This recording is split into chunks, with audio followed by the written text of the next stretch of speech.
Assalamualaikum warahmatullahi wabarakatuh. Kami dari jurusan Budidaya Tanaman Perkebunan, Program Studi Produksi dan Manajemen Industri Perkebunan. Saya Ditya Pratiwi, NPM 18722017. dan saya Faradila Deananda S, NPM 18722024, Di sini kami akan menjelaskan materi tentang Tanaman Perkebunan Rakyat 2 dengan kode PPM 1416 dengan topik Pembibitan kelapa dalam Cocos nucifera.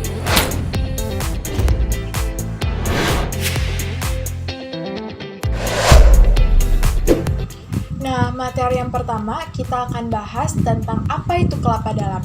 Kelapa dalam itu merupakan golongan atau tipikal kelapa yang memiliki umur berbuahnya cukup tua loh, dari sekitar 6-8 tahun dan bisa mencapai umur 100 tahun dengan umur produksinya 50 tahun atau lebih. Nah, teman-teman udah tahu belum sih, ternyata kelapa dalam itu memiliki sejuta manfaat loh. Yang pertama, bisa dimanfaatkan sebagai makanan, minuman, bahan bangunan, obat-obatan, serta kerajinan tangan berupa sapu lidi. Dan kelapa dalam dijuluki dengan Tree of Life. Ternyata bagian paling ekonomi sampai saat ini adalah bagian endospermnya loh, dan tinggi kelapa dalam bisa mencapai tinggi 20-22 meter pada umur 40 tahun, sedangkan pada umur 80 tahun bisa mencapai tinggi 35-40 meter. Tinggi banget ya. Berikut adalah klasifikasi ilmiah dari kelapa dalam.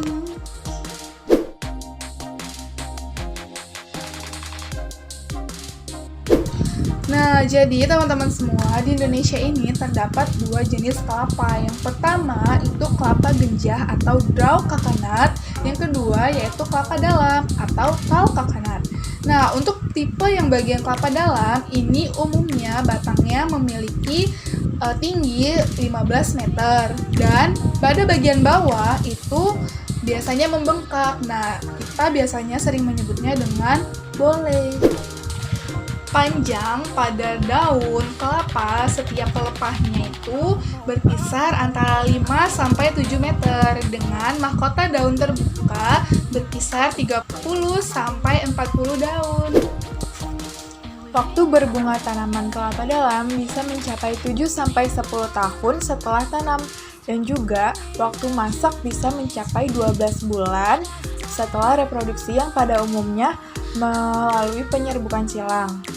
Dan tanaman kelapa dalam bisa tumbuh dengan baik di berbagai macam jenis tanah dan juga kondisi iklim. Bagian selanjutnya yaitu tentang morfologi kelapa dalam. Pada bagian ini terdapat 3 bagian. Yang pertama, bagian akar, batang, dan daun. Yang pertama yaitu kelapa dalam memiliki akar tunggang ataupun serabut. Nah, pada bagian akar biasanya digunakan untuk anti pembengkakan loh. Yang kedua yaitu batang. Nah, batang kelapa dalam itu bentuknya tunggal, teman-teman. Yang ketiga yaitu daun. Nah, daun kelapa dalam ini tersusun atas majemuk dan menyirip. Biasanya pada daun yang masih muda itu berwarna kuning dan daun yang sudah tua berwarna hijau. Nah, pada bagian buah kelapa itu tersusun atas serabut, terus tempurung, bagian buah, dan juga air kelapa loh. Nah, selanjutnya Dua akan menjelaskan tentang ekologi tanaman kelapa dalam. Nah, tanaman kelapa ini membutuhkan lingkungan yang sesuai untuk pertumbuhan dan reproduksinya. Dan juga faktor iklim sangat dipengaruhi oleh letak lintang dan ketinggian tempatnya loh. Dan kelapa dalam ini akan tumbuh sangat baik pada letak lintang 10 derajat lintang selatan sampai 10 derajat lintang utara, dan masih sangat baik pertumbuhannya pada lintang 15 derajat lintang selatan sampai 10 derajat lintang utara. Makanya kelapa dalam ini banyak ditemukan di daerah yang tropis seperti Indonesia, Malaysia, Filipina, Sri Lanka, India, dan lain-lain. Nah, teman-teman, ternyata terdapat beberapa faktor yang penting dalam pertumbuhan kelapa. Yang pertama yaitu kelapa akan tumbuh baik pada curah hujan 1.300 sampai 2.300 mili per tahun, bahkan sampai 3.800 mili per tahun loh, asalkan tempat tumbuh kelapa tersebut dengan kondisi tanah yang baik. Nah, yang kedua yaitu ternyata angin sangat berpengaruh dalam proses penyerbukan bunga, yaitu penyerbukan silang. Nah, dengan penyerbukan silang akan menghasilkan keturunan-keturunan yang bervariasi loh teman-teman. Lalu angin juga dapat membantu pada proses transpirasi. Nah, tanaman kelapa dalam ini membutuhkan sinar matahari dengan lama penyinaran 120 jam per bulan atau setara dengan 2000 jam per tahun untuk proses fotosintesis. Nah, tanaman kelapa dalam ini sangat tergantung dengan derajat kemasaman atau pH tanah, dan biasanya pH tanah bisa mencapai 6,5 sampai 7,5. Tapi tanaman kelapa dalam juga bisa tumbuh dengan pH 5 sampai 8. Nah, tadi kan kita udah ngejelasin nih kayak udah ngasih tahu ternyata ada 5 tahap dalam setiap pembibitan kelapa. Nah, yang tahap pertama itu ternyata persyaratan benih. Nah, itu ada syarat pohon induknya ternyata, Dil. Nah, salah satunya itu umur pohon induk yang udah kita jelasin di materi awal itu 20 sampai 40 tahun. Biasanya sih kalau misalkan kurang dari segitu mungkin bisa ya, tapi biasanya nggak maksimal gitu nggak sih? Iya, pertumbuhannya. Terus ternyata ada produksi tinggi pohonnya itu bisa 80 sampai 200 butir per tahun. Jadi ya banyak banget ya gitu kan. Jadi satu pohon itu dalam 1 tahun tuh bisa menghasilkan 80. Pantas aja ya kalau misalkan di rumah Ditya gitu ya sering kayak mau masak-masak itu satu pohon tuh bisa ngasilin banyak pohon kelapa gitu. Karena mungkin rumahku kan di kayak masih di desa gitu kan. Semi desa sih sebenarnya. Kota enggak, desa enggak gitu. Terus yang ketiga itu kadar kopra tinggi. Jadi kopra itu kayak air kelapanya gitu sih kalau menurutku gitu kopra. Nah, terus lanjutnya gimana? Baru tahu sih kopra apaan. Makanya juga di dekat rumah Ditya itu banyak banget kelapa itu berjejer banget. Dan selanjutnya tuh kalau untuk syarat pohon induk sendiri harus batang dan akarnya harus kuat kali ya. Iya. Dan juga bebas hama dan penyakit pasti. Iya. Karena kalau enggak ya belum menjadi apa-apa udah rusak. Iya. Terus juga pohon kelapa itu kalau di pinggir-pinggir pantai itu ya kayak bagus gitu gak sih buat view foto. Jadi dia emang apa ya, dari buat foto bisa, dari tanaman itu sendiri menghasilkan nilai ekonomis yang tinggi ternyata. Jadi bener-bener biasanya juga kan kita kalau lagi panas-panas, anaknya minum apa juga. Minum degan banget tuh. Enak banget. Nah, terus selanjutnya ada ciri buah untuk benih. Itu yang pertama, umur buah tuh kurang lebih 12 bulan. Terus 4/5 bagian kulit tuh berwarna coklat, kulit buahnya itu. Terus bentuk buah tuh bulat agak lonjong gitu. Jadi dia tuh bulat enggak, tapi lonjong enggak. Jadi kayak perpaduan gitu, bulat dan lonjong. Yang gue tahu juga sih panjang buahnya kira-kira dari 22 sampai 25 cm kalau nggak salah. Terus apa lagi tuh yang lo tahu? Apabila biasanya tuh kalau diguncang-guncang gitu tuh dia suara nyaring gitu loh. Biasanya kalau orang-orang di zaman dulu tuh kalau mau ngeliat itu tua apa enggak buahnya tuh biasanya suka digoncang-goncang gitu kan airnya. Karena kalau air yang udah tua itu kayak nggak enak gitu sih, kayak asem gimana gitu. Kalau zaman dulu kan masih kecil kita sering tuh kan nyari-nyari buah-buah kelapa sih diminum, ternyata tuh banyak banget khasiatnya. Kadang juga iya sih, kalau yang digocok-gocok dulu kan, terus habis itu dilihat itu airnya banyak apa enggak. Iya gitu. Saya buat di santen. Terus lanjut ada persiapan benih. Jadi untuk persiapan benih itu ternyata harus didiemin dulu selama kurang lebih itu 1 bulan dalam gudang gitu. Nggak salah benih juga harus udah tersertifikasi ya kan? Iya, kayak pelabelan benih gitu nggak sih? Benih itu dari pabrik atau dari petani gitu. Jadi teman-teman kalau misalkan yang mau beli kayak benih-benih gitu dilihat dulu gitu dia tersertifikasi apa enggak. Iya, harus gitu. Legal sih. Terus biasanya itu nggak boleh langsung kena sinar matahari, ternyata harus dalam suhu 25 sampai 27 derajat gitu. Terus nih ada tekniknya. Apa sih yang dia tahu tentang teknik penyemaian benih gitu? Yang paling umum sih topografinya harus datar karena ya pertumbuhannya kan pasti kan berjejer gitu kan.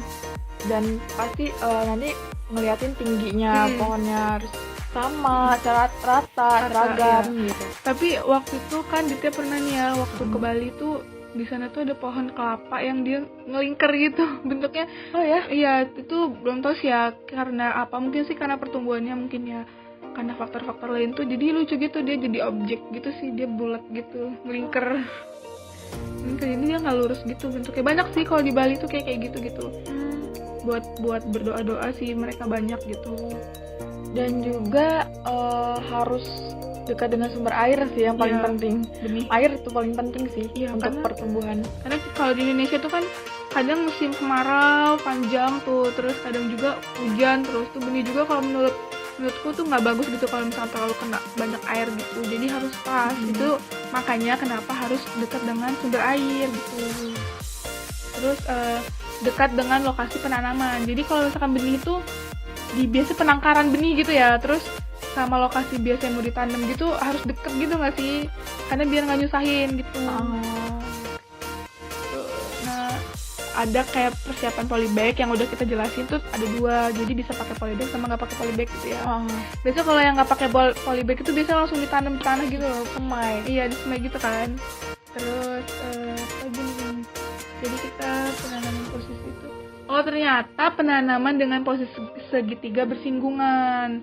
Jadi nanamnya tuh harus segitiga bersinggungan gitu. Jadi di setiap dalam 1 meter dapat diisi dengan 30 sampai 35 benih atau 25.000 butir Itu per untuk- 1 hektar. Oh, Jadi 1 hektar gitu kayak harus segitiga gitu, mungkin biar rapi gitu kali ya, sama biar nggak acak-acakan. Terus lama pembibitan nih berapa tuh?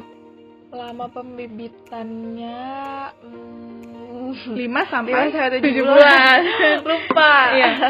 Maklum ya gitu kan. Kita juga sama-sama belajar gitu. Jadi kayak lupa-lupa dikit, dengan jarak biasanya tuh 60 kali ya, 60 gitu kan. 60 kali 60 kali 60 kali 60-an.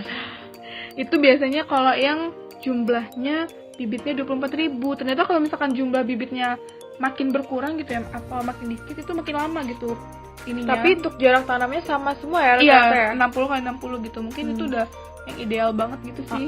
Udah diperhitungkan. Terus nah bila disemai dalam bedengan itu benih kecambah itu panjangnya 3 sampai 4 cm. Nah, terus perlu dipindahkan ke polybag. Jadi kalau misalkan udah tingginya itu 3 sampai 4 cm itu harus langsung dipindahin ke dalam polybag. Jadi lama persemaian di polybag itu kira-kira berapa lama? Biasanya sih kalau 6 bulan sampai 12 bulan gitu sih biasanya kalau dalam persemaian di polybag itu. Tuh, berdaun biasanya kurang lebih 6 helai gitu, dan tingginya itu biasanya 90 sampai 100 ya kan? Ya, 100 gitu. 100 cm. Terus ada namanya pendederan nih. Apa sih pendederan? Biasanya tuh kayak Sebenarnya nyiram-nyiram gitu sih ya, pendederan gitu, dideder gitu sih ya. Agak lupa sih pendederan itu apa. Cuman di sini kita bakal ngejelasin gitu cara pemeliharaan di dalam pendederan itu. Jadi ada penyiraman nih. Jadi haruslah disiram. iya, kalau penyiraman tuh Siang, pagi sama sore. Nah, biasanya tuh pakai gembor tuh yang buat Iya, itu. Kalau nggak sprinkle, nah biasa kalau di kampus kita tuh pakai sprinkle nggak sih? Ini udah lama nggak masuk kuliah nih, kayaknya udah lama banget nggak ngeliat sprinkle muter gitu tuh, seger banget loh siang-siangan. Iya, tapi dulu di perkebunan jarang ya ada sprinkle. Iya gitu, jarang gitu. Jadi untuk dosen yang nonton ini Kurang rata gitu untuk area-airnya gitu kurang gitu, karena biasanya tuh ada di lahan-lahan tertentu, Iya, kadang gitu. di lahan di mana yang nggak ada, di kopi tuh di nggak kopi nggak ada sama sekali, makanya Jadi kering bisa banget. kering gitu.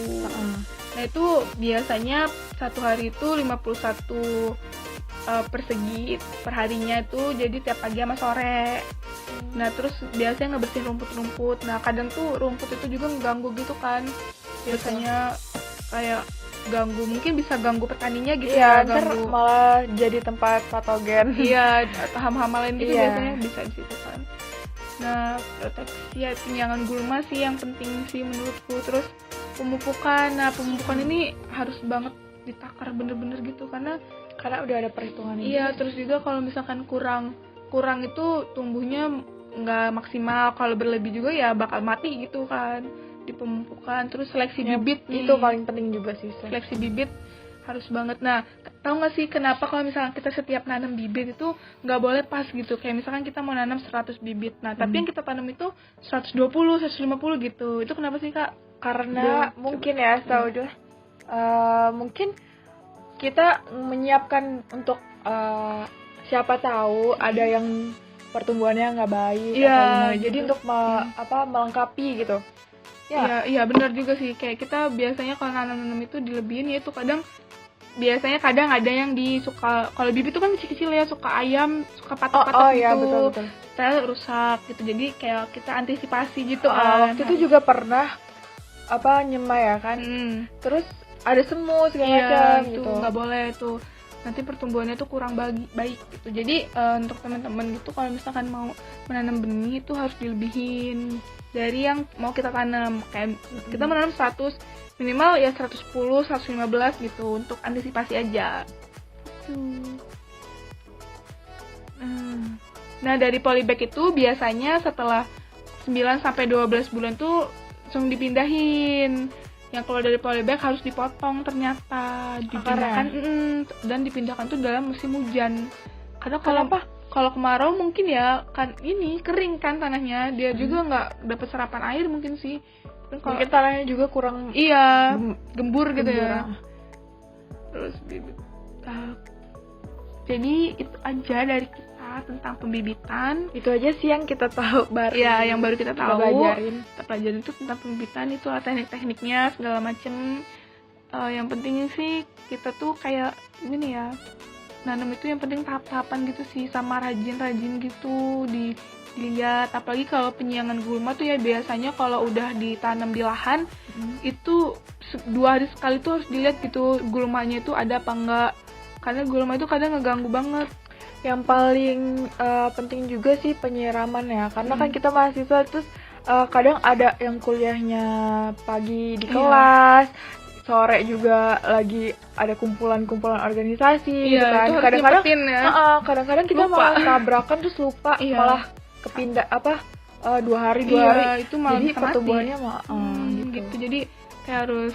Jadi yang selanjutnya kita bakalan bahas tentang tahapan-tahapan pembibitan. Jadi pembibitan itu tempat bertumbuhnya kecambah atau bibit yang siap ditanam.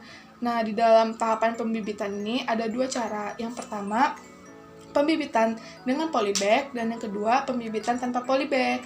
Nah, kita bakal bahas pembibitan dengan polybag. Nah, pembibitan dengan polybag ini ada cara-caranya atau step by step. Yang pertama yaitu kita harus menyiapkan polybag. Yang kedua, pengisian tanah ke dalam polybag. Yang ketiga, pengisian bibit ke dalam polybag. Keempat, pemeliharaan bibit.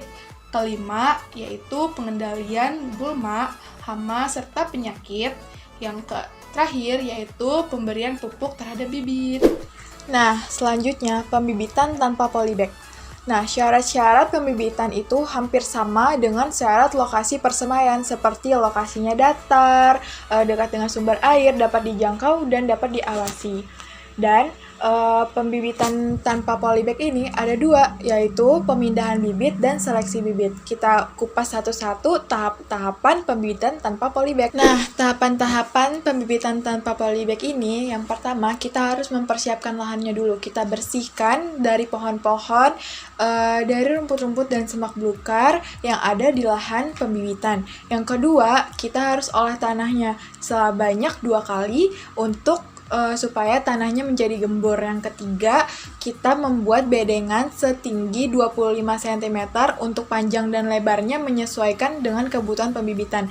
Dan yang terakhir, kita membuat parit drainase untuk jalan kontrol.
selanjutnya, yaitu kesimpulan dari materi yang kita jelasin di awal. jadi kesimpulannya itu adalah untuk mendapatkan hasil produktivitas yang baik, yang tinggi untuk kelapa dalam ini, kita harus melakukan proses dari pembibitan dulu. Nah, kita harus melakukan tahapan-tahapan sesuai dengan instruksinya. Nah, bener banget teman-teman. Karena kalau misalkan teman-teman tidak melakukan pembibitan dengan tahap-tahap yang sesuai atau sesuai prosedur, itu akan berbuah sia-sia. Yang pertama, teman-teman akan menghabiskan uang yang banyak tuh. Terus hasilnya nggak memuaskan, jadi kerjaan teman-teman sia-sia. Terima kasih udah mau dengerin tugas kita hari ini. Semoga tugas kita mendapatkan nilai yang terbaik. Amin. Dapat hadiah voucher GoPay 200.000 buat Yusri, tolong ya. Ini tuh susah banget buat tag videonya, Bu. Tolong please. Terima Dan kasih. jangan lupa subscribe. Jangan lupa subscribe, like, dan komen. Komen. Bagiin kalau emang video ini bermanfaat. Terima kasih. Saya Ditya. Dan Dila. Pamit undur diri. Sampai di video selanjutnya. Terima kasih. Bye-bye. Wassalamualaikum warahmatullahi wabarakatuh.